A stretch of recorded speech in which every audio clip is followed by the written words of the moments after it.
Well, welcome to our 21st day in our 3-week journey of prayer and fasting. And our verse today is from Isaiah 54 and verse 2. And it reads like this: Enlarge the place of your tent. Stretch your tent curtains wide. Do not hold back. Lengthen your cords and strengthen your stakes.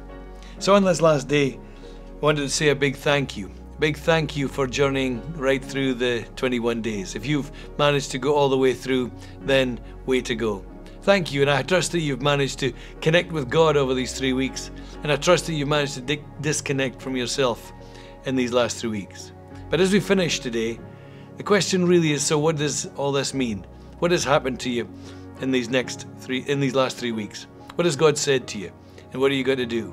The verse we read today, as we know, is featured in our series that we're going through about Beyond the Open Door. And the reality is it's God's conversation with the image of a barren woman, his people, as he says to them, you know what, there's days ahead that the future is going to look different. You're going to spread out to the right and to the left. You're going to possess again that which was taken from you. You find yourself in a new position. And he says to the barren woman, make sure that you're not afraid, because your past is not your future.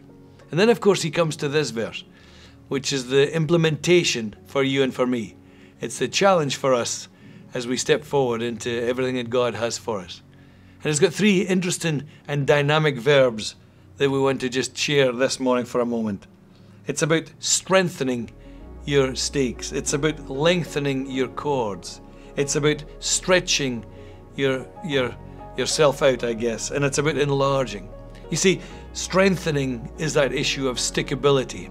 It's that, I guess, fixing who we are in the years ahead. Could it be that we could pray this morning and throughout today that we would be men and women who are stuck and never going to move this year? It's about lengthening. It's about being flexible. And again, as we go forward, could we ask God to help us in our constant flexibility, to be able and available for him to do whatever and wherever he wants to do? It's about stretching. It's about the capacity that we have to be altered, so that we allow God to do that stretching journey and process within us as we pray and say, God, please help me to be that kind of person who's flexible in every situation. And finally, of course, it's about enlarging. It's about the changing of our destiny. That's that you and I would become bigger people, serving a bigger God in 2024. So can I encourage you to enlarge the place of your tent? Can I encourage you this year to stretch your tent curtains wide? Don't hold back this year, but lengthen your cords and strengthen your stakes. The Lord bless you in everything that he's got for you in 2024.